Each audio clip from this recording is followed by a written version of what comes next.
Welcome board members and manager to the November 23rd, 2020 regular board meeting for the Board of Water Supply. My name is Board Chair Brian Andaya. I would like to take a moment to take a roll call of the board members.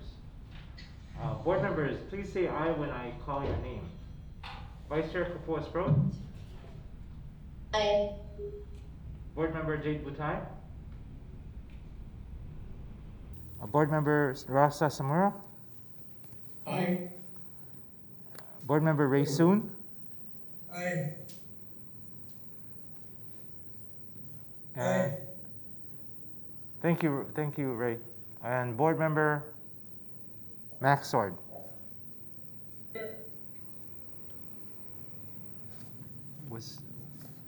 Sorry, Max, are you there? I said aye. Okay. Am I muted? It's kind of soft. Okay, hold on a second. That's better. When you go closer, it was better. Let me turn up the volume. Okay. So, board members, please mute your mic unless you intend to address the meeting. Also in the room with us is Manager Ernest Lau, Board Secretary Joy Cruz Achiu, sorry. Information Specialist Stephen Nordstrom. Chair, I think Jade might have joined us. Let's see, board member Jade Butai. Present. Oh, thank you. And on the telephone are Jeff Lau and Moana Yost. Both are from the City and County Corporation Council Department. As a reminder, those that are participating remotely, please mute your microphone at this time and unmute yourself only when you intend to speak. Given the current supplementary proclamation issued by the governor related to the COVID-19 emergency, in order to allow public participation in a manner consistent with the social distancing practices, the following procedures are in effect for the meeting. Some board members, in fact all members except for myself, are participating in the meeting by interactive conference technology from remote locations. Those wishing to testify can submit testimony as follows. First is written testimony. They can be emailed to board@hbws.org. Again, that's board@hbws.org. They can also be faxed to area code 808-748-5079. Written testimony should include the submitter's address, email address, and phone number. Written testimony will be posted on the BWS website at boardofwatersupply.com. You also had the opportunity to mail written testimony to our physical address at 630 South Baratania Street, Honolulu, Hawaii 96843. Online testimony will continue to be accepted at boardofwatersupply.com/testimony. You can also telephone in during the meeting at 808-748-6040. Again, that's 808-748-6040.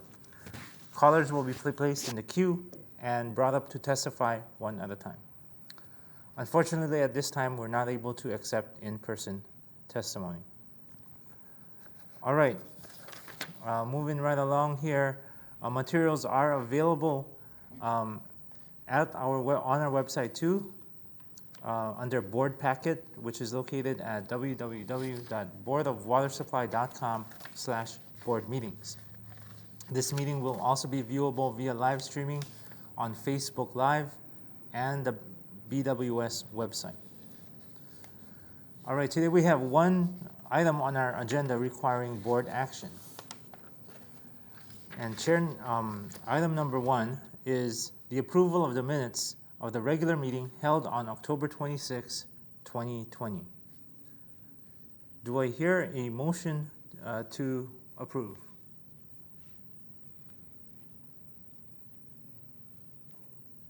This is Max, so moved. Thank you.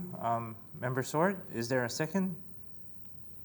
Sure, this is Ray Soon, I second. Thank you, Member Soon. Okay, it's been moved and seconded to approve the minutes of the meeting held on October 26, 2020. Is there any discussion, amendments that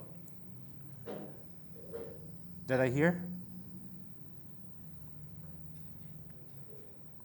Hearing none, I'm going to call for the question, or I'm going to ask Madam Secretary to please, before that, are there any testimony by telephone? Anyone to testify by phone? Mr. Nordstrom? No. Okay. Thank you. There's no one here to testify. Madam Secretary, please conduct a roll call vote. Thank you, Chair. Vice Chair Kapoor-Sproat. Aye. Board Member Ray Soon.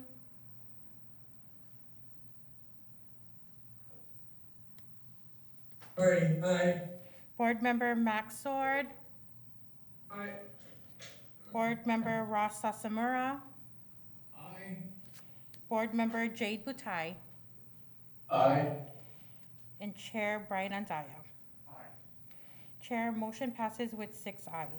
Thank you very much. The minutes are hereby approved for the meeting held on October 26, 2020. We'll now move on to the items for information. The first item for information is the financial update for the quarter that ended September 30th, 2020. The chair recognizes Mr. Joe Cooper.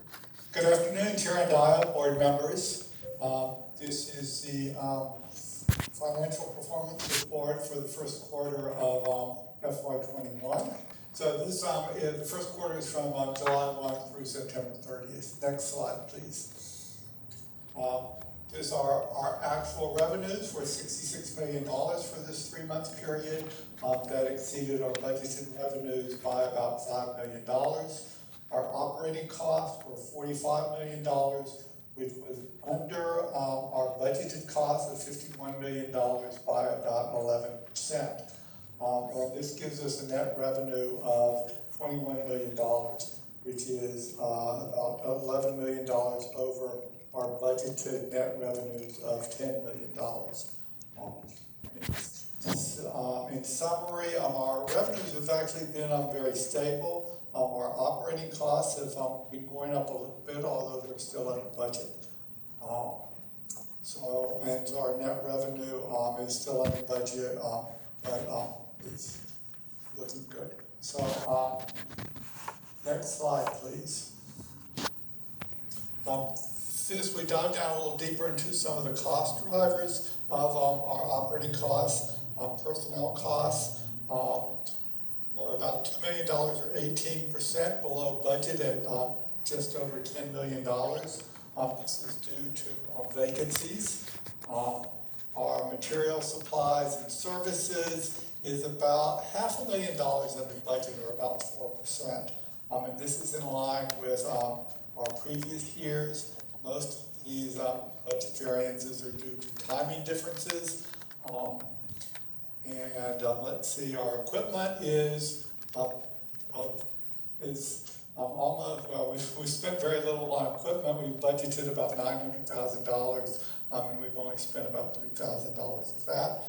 Our debt service is about $750,000 under budget. This is mainly due to timing differences on paying back our SRF loans. We will be adding approximately, our debt service will be going up this year as we add additional debt during FY21.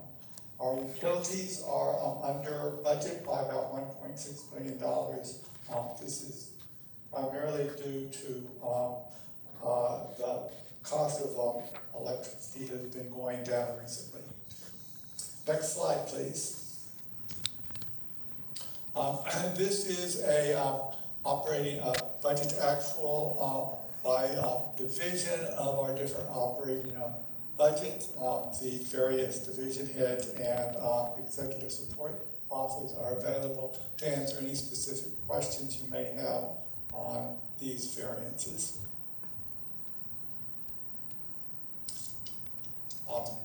Next slide, please. This slide compares our total operating cost to budget. Oops. And actually, this year, in most quarters, fixed costs are our largest single area of expenses. This year, or this quarter, material, services, and supplies has moved into the #1 slot at about $17.5 million, or 38% of our total budget. This increase is due in large part to 3 contracts that were issued by the Water Quality Division, which increased our contracts by about $4 or $5 million, I think, in that section. Fixed costs represents $21 million, or 26% at just $11.5 million. This is down about $1 million from last year, primarily again due to utility costs. Personnel services is our 3rd largest area at $10.5 million, or 23%, followed up by finally debt service at just under $6 million at 13% of our total expenditures. Next slide, please. This slide represents, it gives represents the different budget categories compared to operating costs. Most of the costs are either at budget or under budget. The first column, personnel cost, shows the 18% under budget due to variances. And again, the debt service is under budget due to some of our SRF loans. And fixed costs are generally under budget because of our lower energy costs. Next slide, please. This gives our operating expenditures both by month and year to date. It shows that in general, our year to date, our operating costs are 11% below budget. Again, primarily due to personnel vacancies, utilities, equipment, debt service.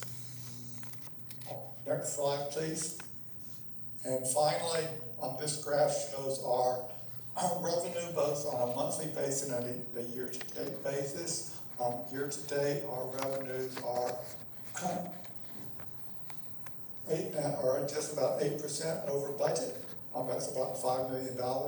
And that goes for most of the months. They were down a little bit in July.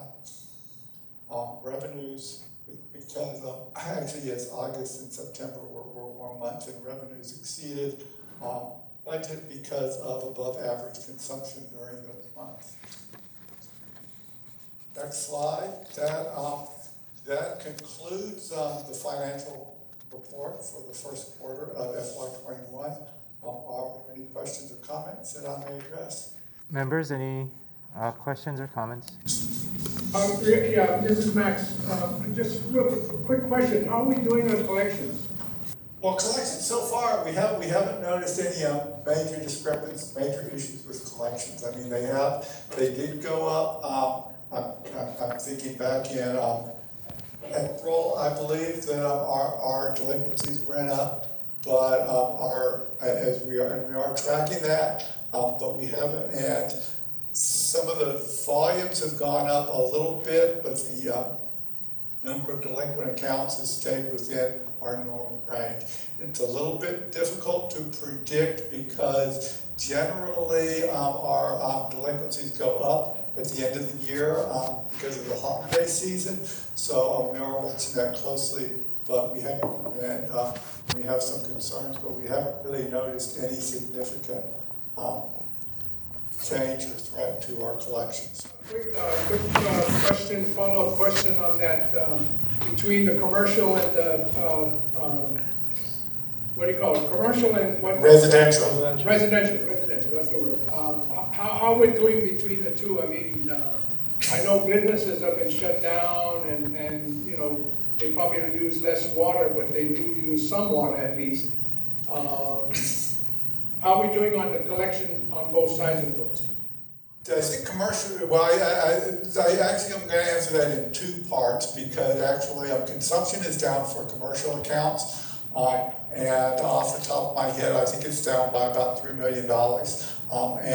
Conversely, consumption is up on our residential accounts by about the same amount. So that's given us a kind of a stable revenue flow. However, it has changed. The different class of customers are paying differently.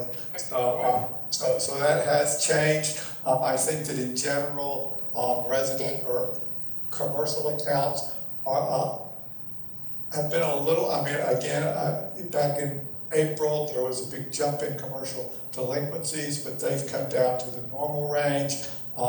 And since then, there's a slight rate increase in residential delinquencies, but it's still within our normal range.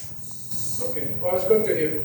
But we are watching that, and yes, we are, yes, especially with the end of the federal stimulus and some of the other uncertainty in the economic world, we are watching that closely and taking whatever steps we can.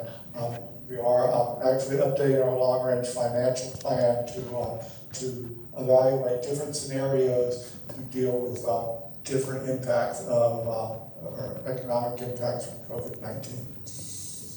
Yeah, one more question, kind of a slightly different, and probably our fearless leader can answer the question. I'll try. There's not a talk about furlough and so forth. Are we anticipating that? I'll let our fearless leader answer that one. Well, thank you, Joe. Well, at this time, that's not on the table, although the current mayor's made it very clear that he doesn't see a need to do that for this fiscal year. However, next fiscal year, the city just recently, I think at a city council meeting, mentioned that they might be in the order of a shortfall of about $400 million. Options, the various cost-cutting measures might be something that will be considered by the new mayor, but it's hard to tell at this time. For us, what we're trying to do, Member Sword, is we restricted our budget by about 10% on the the discretionary portions of the budget, and we're looking at trying to delay some purchases and things until the latter quarters of this fiscal year. So we're trying to use cost-cutting and efficiency measures before we consider things like furloughs in the order. But we'll be watching very closely what the city does. Yeah, my follow-up question to that is, I may be off base, but we're supposed to be, our budget is separate from the city and county. So, and I know we're dealing, especially this last one in Waimanalo, where we're dealing with pipes that are gonna, we cannot tell them when not to and when to break. So I wish I could tell them when to break. we have to go fix it. So Yeah. I'm just wondering if, since we're kind of separate from them, is there a need to cut back drastically on the services? At this point, we're trying to provide all the core services we do to our customers and try to look very carefully at our capital program. This is one of the reasons why we initiated the update to our long-range financial plan to account for a scenario like this pandemic and see what are some of our options. Tracking delinquencies and collections very closely and watching that is something that's important. But I appreciate the board's support in that we are part of the city and county of Honolulu, but we're financially self-sufficient. So what I'd like to explore is different measures to achieve efficiency and cost savings before we go down the road of furloughs. And that might be something of last resort. But as a utility, we're obligated to provide a vital lifeline service to our community. And I think the main break in Waimanalo has made it even more clear for us and for that community that what we provide is so important to people's lives.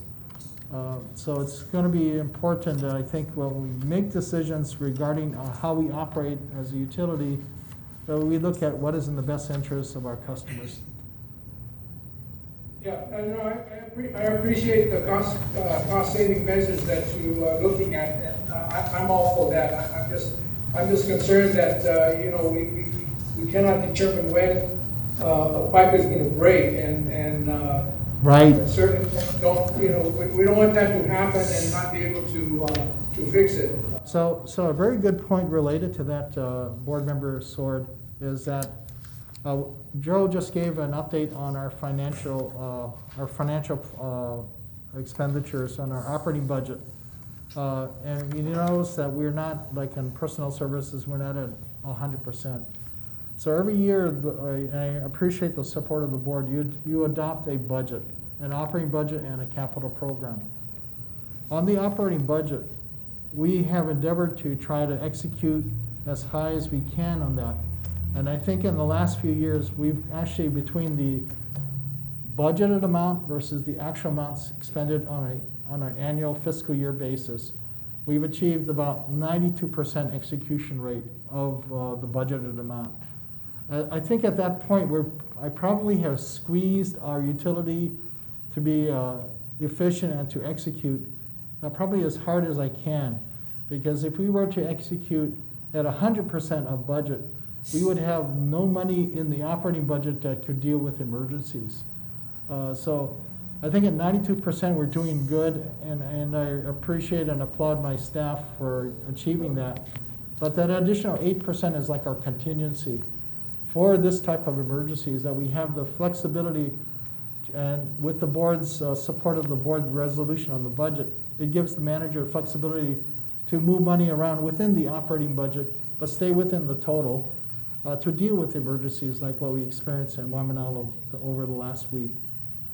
So very good point, thank you. I've given you my 2 cents on this.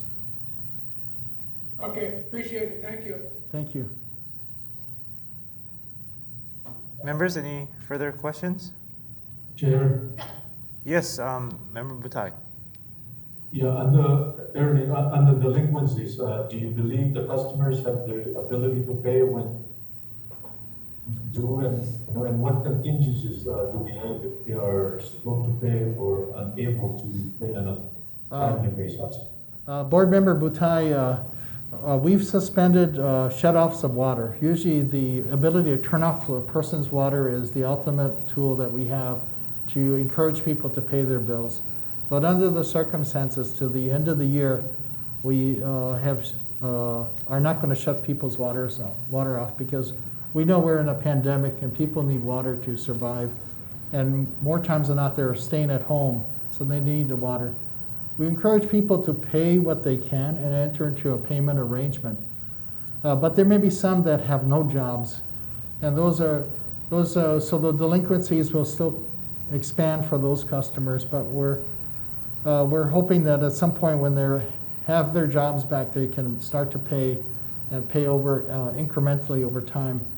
We're also, through the American Water Works Association, a letter was sent to President-elect Biden, encouraging him to consider federal programs. The CARES Act funds were great, but they could not be used to offset revenue losses from utilities, at least the government or municipal utilities. It strictly prohibited that.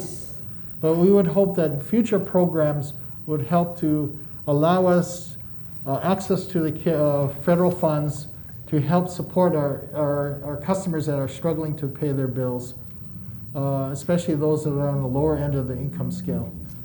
So that was in the proposed HEROES Act from the House of Representatives and Congress. It didn't make it any further than that, but we're hopeful that with the new Congress and with the new president-elect when he takes office in January, that programs that provide more assistance to our customers, even for municipal customers, would be passed. I hope I answered your question, Jade. No, you did. Thank you. Thank you, Bert. Members, anyone else? Yeah, I have a comment. This is Ray. Yeah. I guess I really don't understand our conversation here. I thought Joe said we had a $5 million increase in revenue over budget for the first quarter. That's a lot of extra money that we collected. We're not even close to needing to worry about delinquencies. I mean, if anything, we should be worrying about collecting too much money. I mean, we've had this conversation before.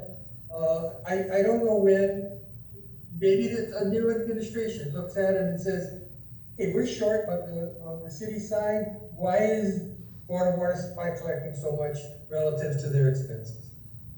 Our net is up $10 million.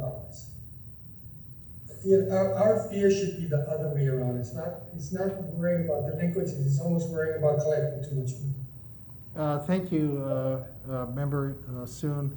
As we go into a new rate study, the issues of affordability of our water rates for our customers, we'll have to really account. We're not through the whole fiscal year yet. We'll monitor this very closely. Good point. Thank you. Yeah, and to Roy's point, I want to follow up that we're still, despite everything, we're still making the investments that we had committed to in our water rate study, or I'm sorry, in our long-term financial plan We're and still short-term putting financial out plan. our our CIP, and executing on the CIP to improve the water system. Okay, so we're still on track with our long-term Yeah. plan. Okay. However, we are going to be looking at different scenarios, and under the long-range financial plan, to see if what happens for utility, under a scenario, say our revenue, which is okay right now, but over the longer term, if it gets, we see less revenue coming in, what do we do?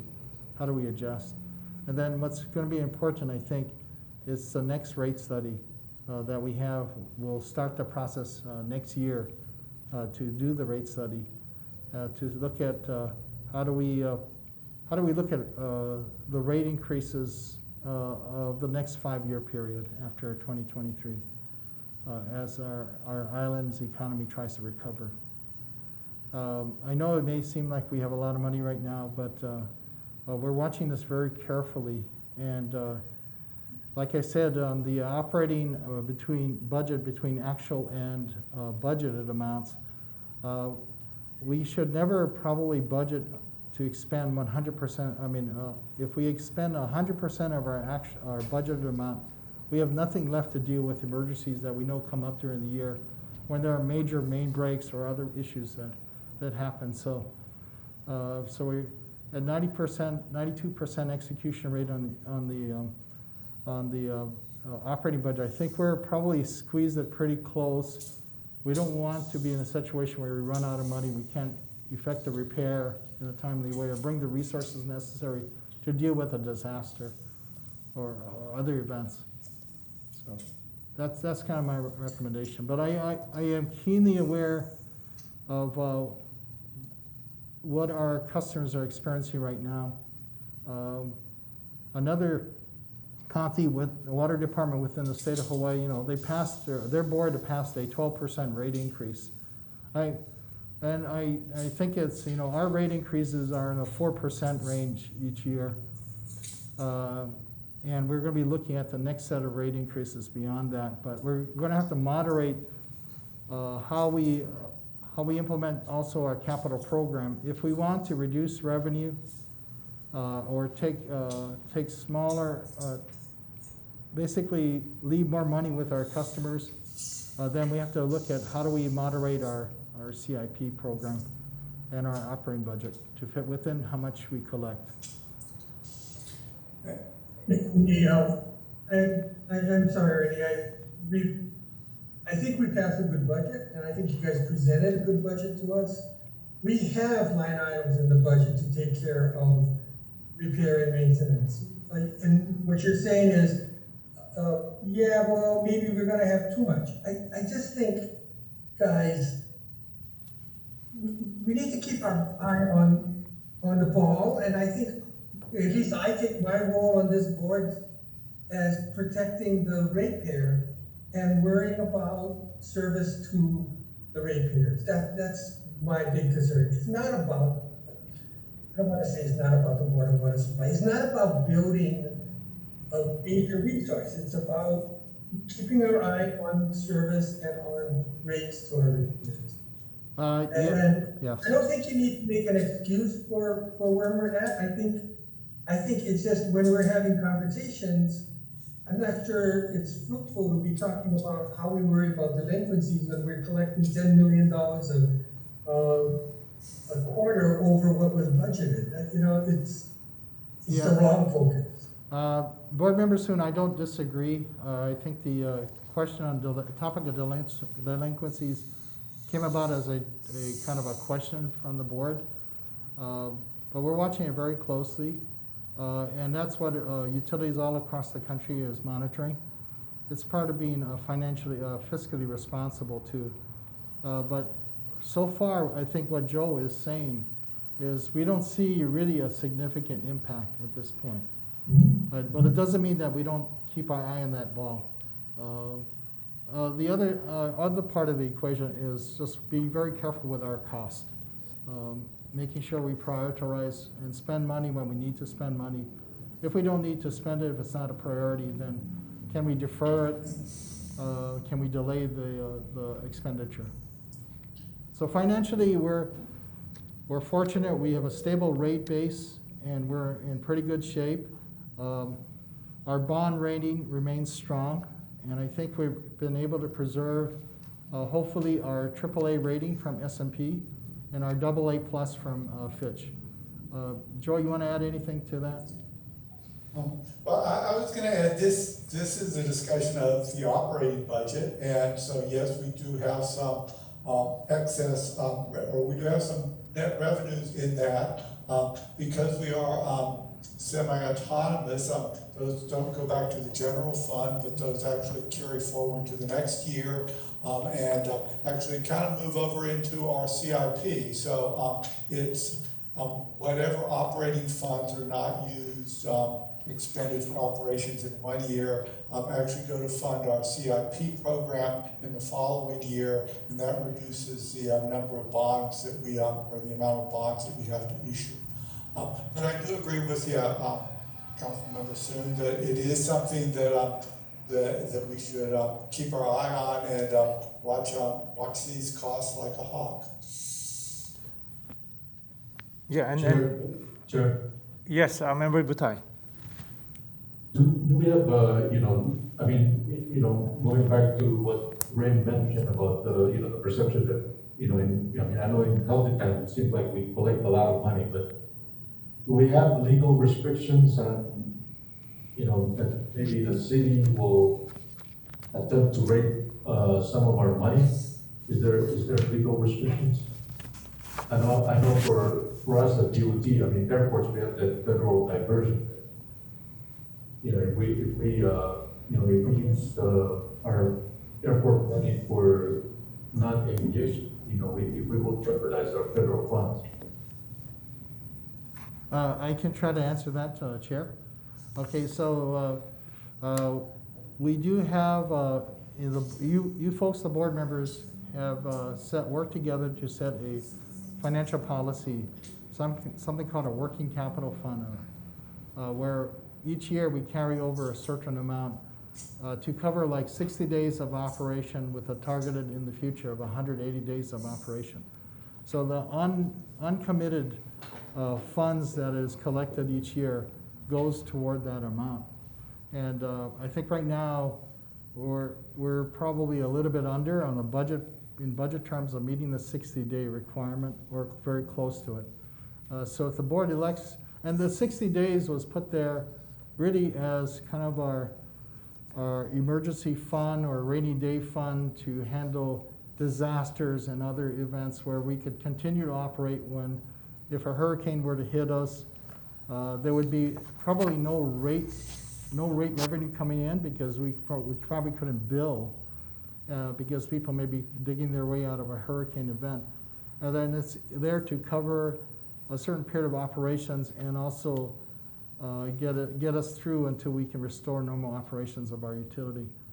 So we are trying to carry over so much each year to be part of that working capital fund. Board Member Butai, but on the other side though, if we accumulate too much cash, that becomes kind of attractive, especially in economic downturns such as we are right now, where the city has much broader responsibilities. And when they're in a situation where they're short on capital, then if we're carrying too much capital that is uncommitted, that becomes kind of an attraction to the legislative and executive branch, maybe to look at us for additional sources of funds. But really our money is meant to be used to be reinvested in the critical water systems, this lifeline utility. So we've been, over the years, working that number down by trying to budget very carefully and moving more money into investing into fixing up and repairing and replacing the water system. So we're trying to keep that number as low as we can. And the target is to meet the board policy of the working capital fund. Go ahead. Can I say something to Jade? Jade, I think that the simple answer to your question is no, we don't have anything that protects us. What we do have, the best thing we have, is really good planning. We have really good 30-year plan, we have really good capital plans, and we have really good financial plans that justify why the council and the administration should keep their hands off of what we're doing, because this is a basic resource and it has to be protected. Yes. And we protect it by doing really good planning and really good engineering. I think that's the only thing that protects us. And at the end of the day, if the city council wanted to move an ordinance, a change to the city charter, they can do that. Yes. And so I think it behooves us to constantly pay attention to the good work and the good planning that keeps us separate and apart from the other departments, because it's such a basic resource that we are charged with. That's all I wanted to say. I agree with you 100%, Board Member Soon.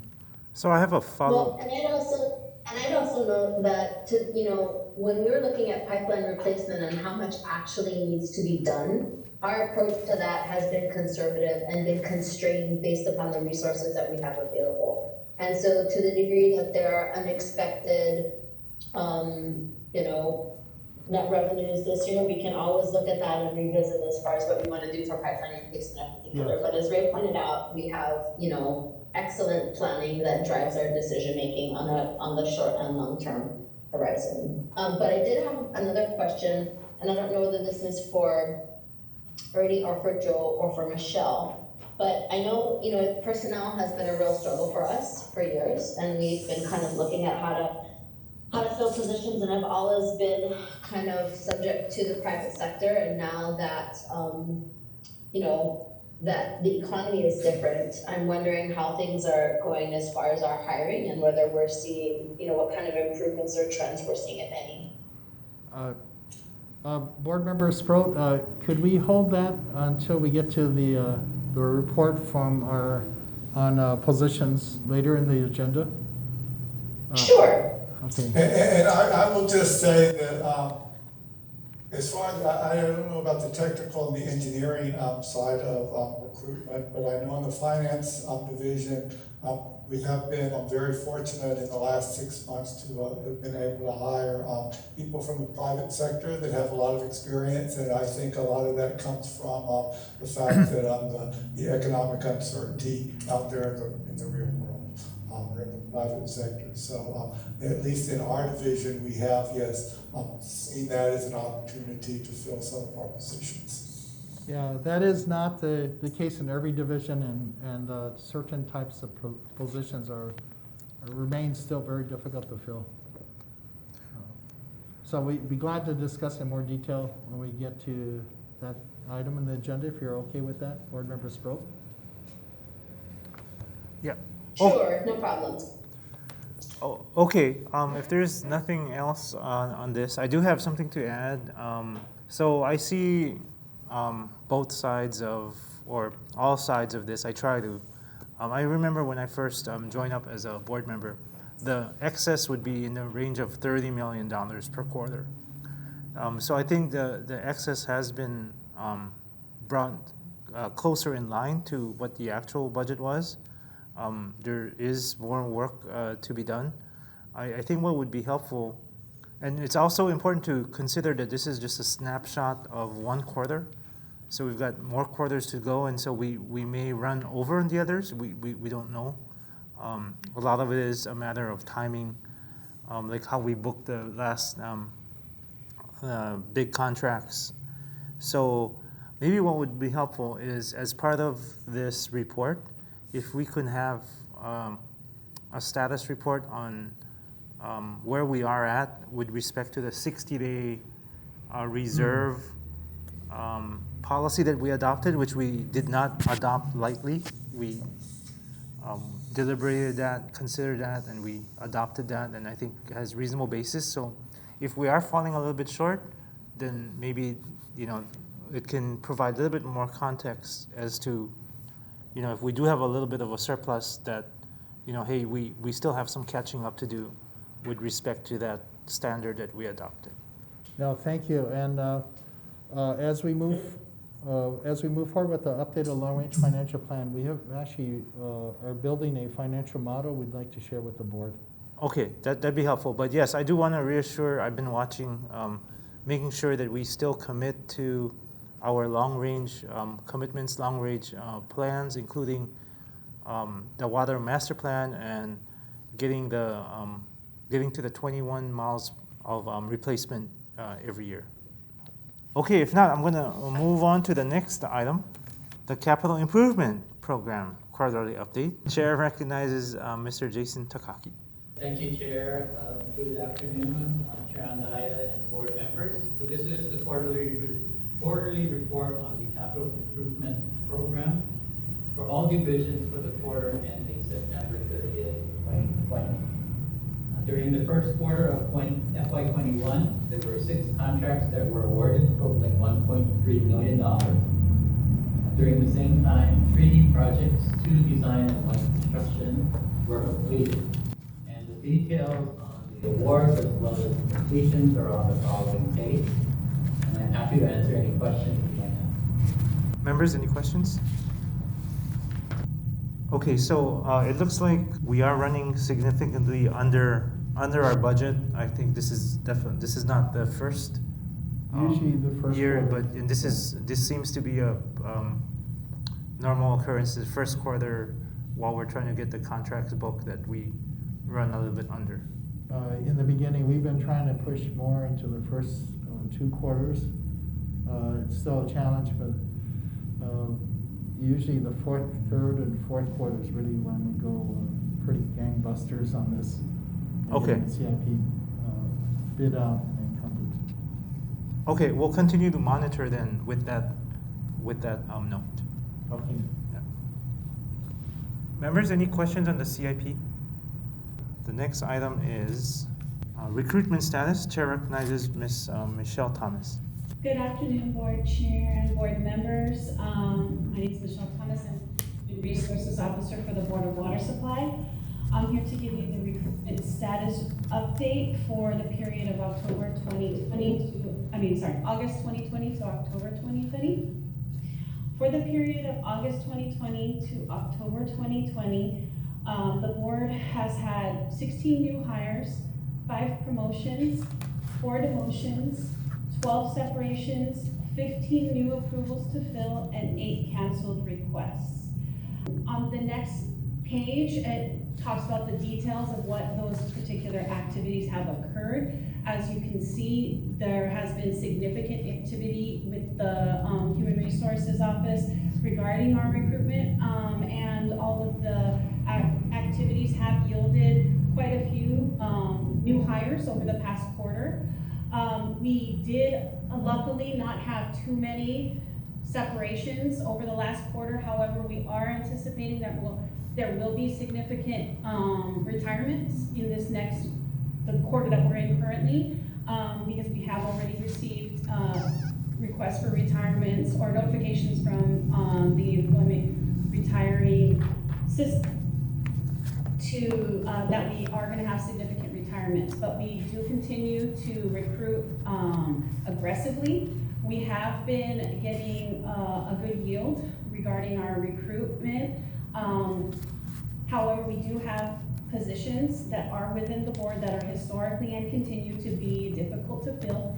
Those positions tend to be those positions that are historically difficult to fill across industries, which would be the engineering positions and our IT positions and our very specialized positions.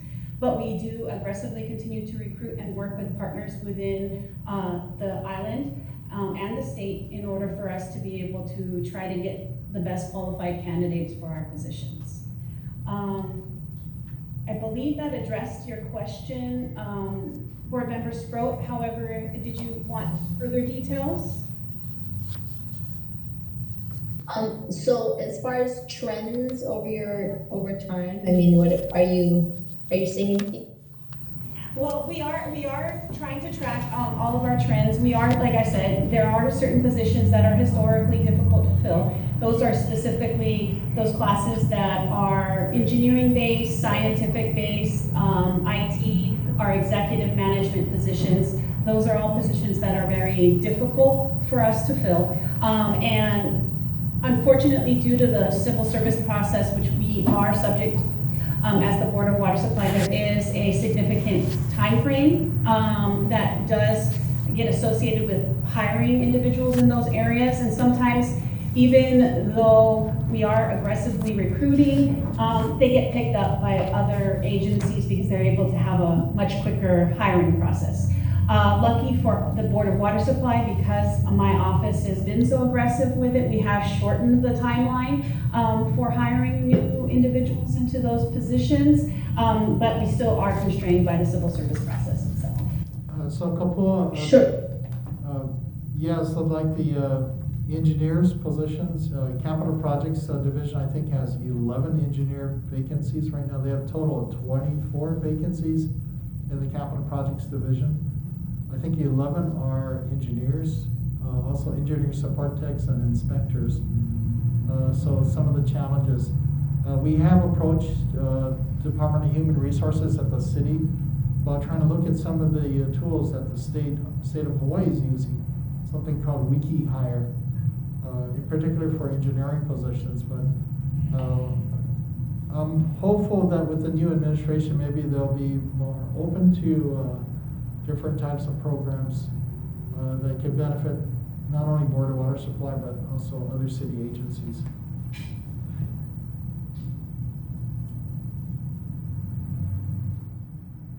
So in understanding that though, in general, Michelle, are you seeing any like more applications for positions that you're putting in, ones not in the areas that are historically difficult to fill? Yes, actually, we have been receiving a lot of applications in our other positions that are a little bit more general or not as specialized, or even our clerical positions. And we have been able to hire a lot more quickly, as evidenced by the fact that we had 16 new hires over the last quarter. Thank you. Okay, members, any further questions?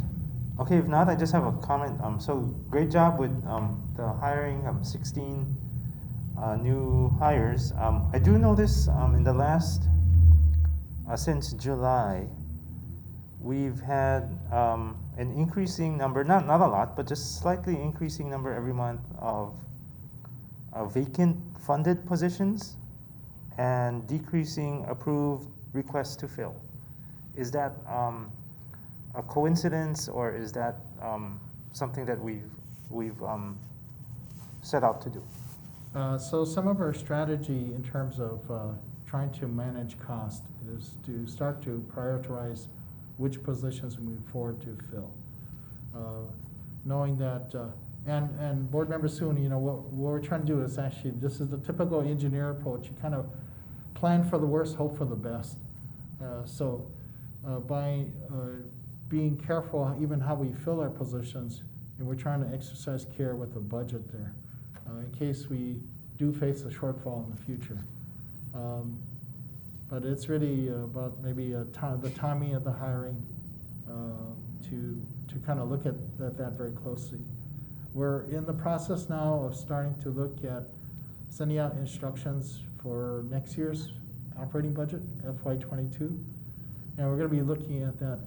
I am kind of another tool that could be used to control costs, personnel costs, is hiring freezes, freezing hiring. But I'm not advocating that. But maybe really looking carefully at the vacancies and prioritizing those that are most important to be hired now, as opposed to those that could wait a little longer. Okay. We'll continue to monitor. Okay. Members, any questions? Hearing none. Item number 4, status update of groundwater levels at all index stations. Chair recognizes Mr. Barry Usagawa. Thank you, Mr. Chair and members. It's the for October. We are still in the voluntary conservation of 10% for winter in East Honolulu. Water levels have changed a bit, although they in that declining trend, they're kind of moving back up. Weather still remains hot, rainfall's been low, and so it's 7 months from April through October. So this is the October, not November. We'll find that out at the end of the month. But there's been 2 aquifer index stations in low groundwater status. This is a change from last month where there are 3. Right now we have Honolulu and Panoki in alert low groundwater condition. Waihe has recovered out of low groundwater status. The production for October was 139 million gallons per day, which has dropped over 10 MGD from September, and it's right on the 5-year monthly average.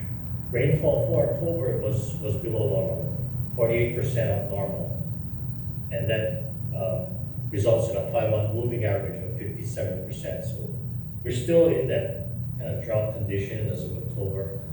The drought monitor and the National Weather Service forecast remains unchanged.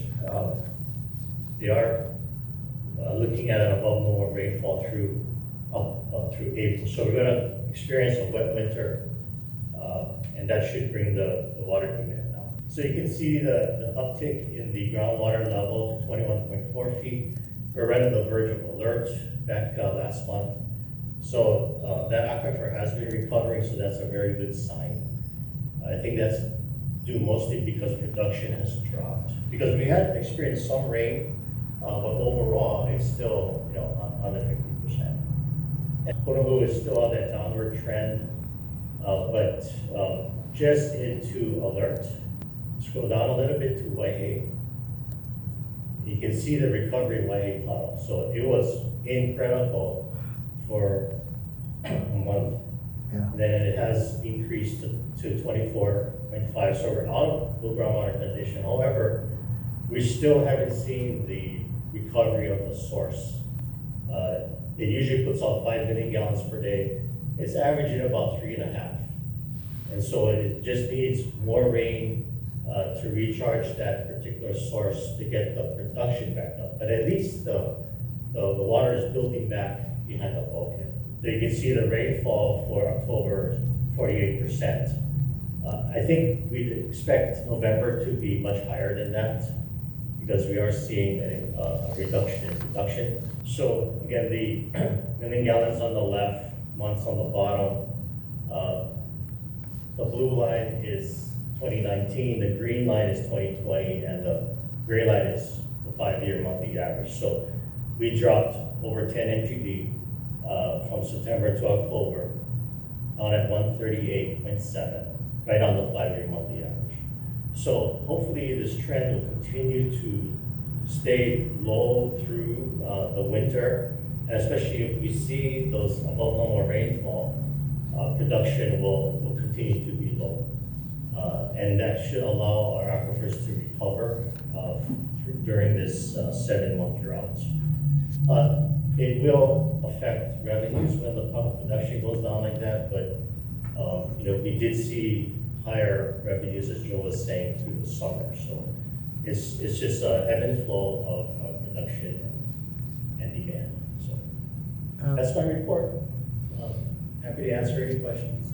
Thank you, Barry. That's a very good point about the fluctuation of revenue is also driven by usage, which is also related to rainfall.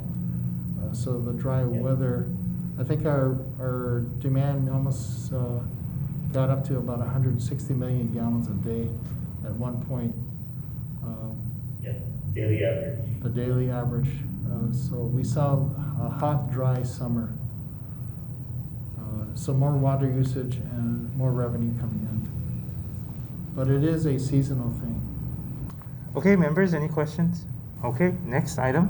Thank you very much. Thanks, Barry. Thank you, Barry.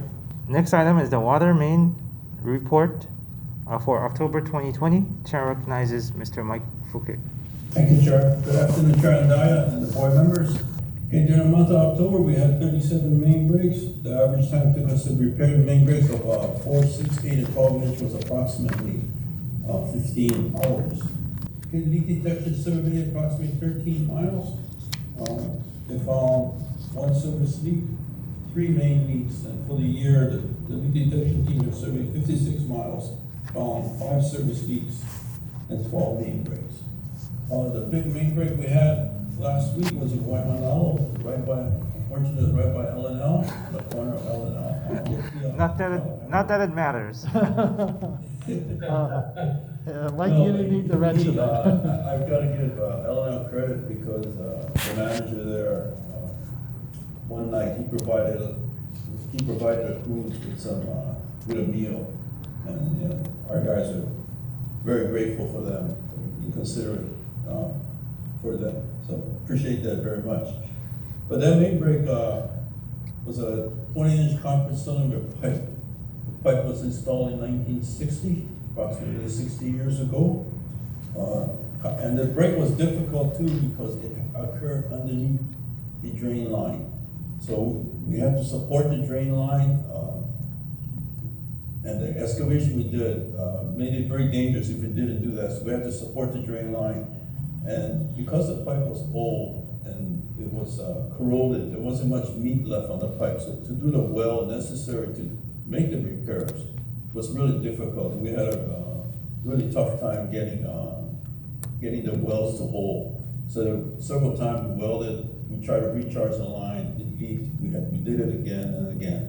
And finally we were able to get the well to hold and get it done. Once we got that, it was pretty fast. But to get to that point was really difficult. This was one of the harder ones. We worked closely with board member Butaya and your staff because we were in the state right away and we had the drain line there. So we coordinated our repair as well as the repair of the drain line down the line. Okay. That's my report. Are there any questions? Happy to answer any questions. Board Chair, if we could explain a little bit more about the Waimanalo main break, because I know that that made the news a number of times. Yes. So what happened, it kind of started about, not this past weekend, the weekend before. So what we had was, first of all, we started off with a main break on a 30-inch transmission main near Sea Life Park, Makapu'u. Then shortly after that, we had 3 breaks in Waimanalo. A break on this 20-inch diameter transmission main, which really supports a lot of the use in Waimanalo, and also 2 6-inch mains. So initially, I think of customers that were out of water, I think we were well over 200 customers. And later on, we think we even went higher than that, maybe 300 or almost 400 customers without water. And because the 20-inch main brings Waimanalo by itself, the community by Waimanalo, doesn't have enough sources inside of Waimanalo to supply its total community needs for drinking water. We have Waimanalo well, and we have a tunnel source. But that alone is not enough. Water actually comes in through the 20-inch main from Kaneohe side and gets pumped to Waimanalo to help supply the demand. Where this break occurred, cut off that supply temporarily. So I just want to recognize my staff. I have a great team here at the Board of Water Supply, the Field Operations Division, the Water System Operations Division 2 WSO under Kevin Ihu. They rigged a temporary bypass line using fire hoses to supply the most of the customers that were without water. And also they pumped water to there are two zones or pressure zones in Waimanalo, the 230 zone and the 364 zone, which is the higher zone. So they actually rigged a pumper to pump water, fire pumper, pump water from the 230 system, 272 system to the 364. The other thing that happened too is communications became very important to find out how many customers in the community were actually out of water. So I just want to recognize Kathleen Painui and her communications team. They actually walked the community door to door, especially in that upper Waimanalo system, the 364 system, to find out who had water and who didn't have water. And throughout the week, they continued to do phone contact with them. And what happened is Mike's guys had a water tanker hauled to different areas to supply customers, even carry water to their homes if necessary. So that was a great team effort for us. But the outage was for almost a week period. So it was very difficult. I just want to extend our appreciation to the customers in the Waimanalo community for their patience with us while we dealt with this very difficult main break. We were also very fortunate to have the support of the Department of Community Services and the City and County of Honolulu.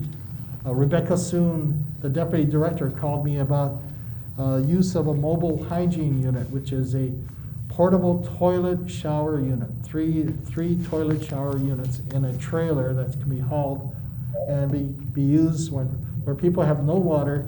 They can take a bath, they can use the restroom there, get a hot shower.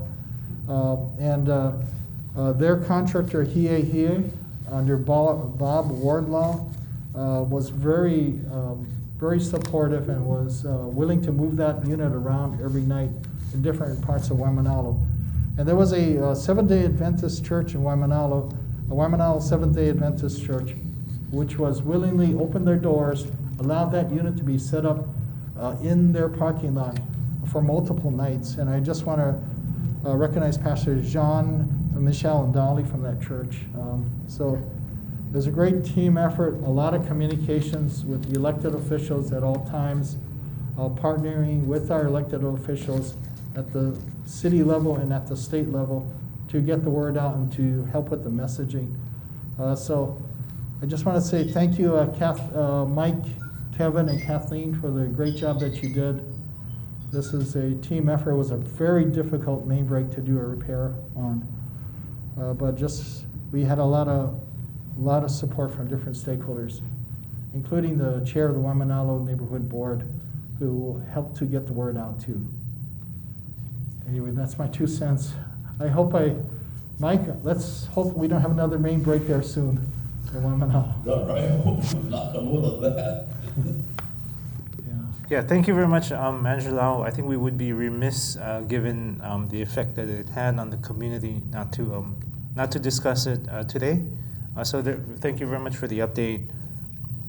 I do hope we continue to reach out to the community there and ensure that that we're pono with the community and as much as we can, and hopefully by getting the information and knowing that we are there and are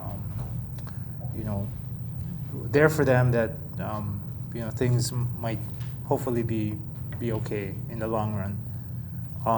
So on behalf of the Board of Water Supply, my regrets to everyone affected by the incident.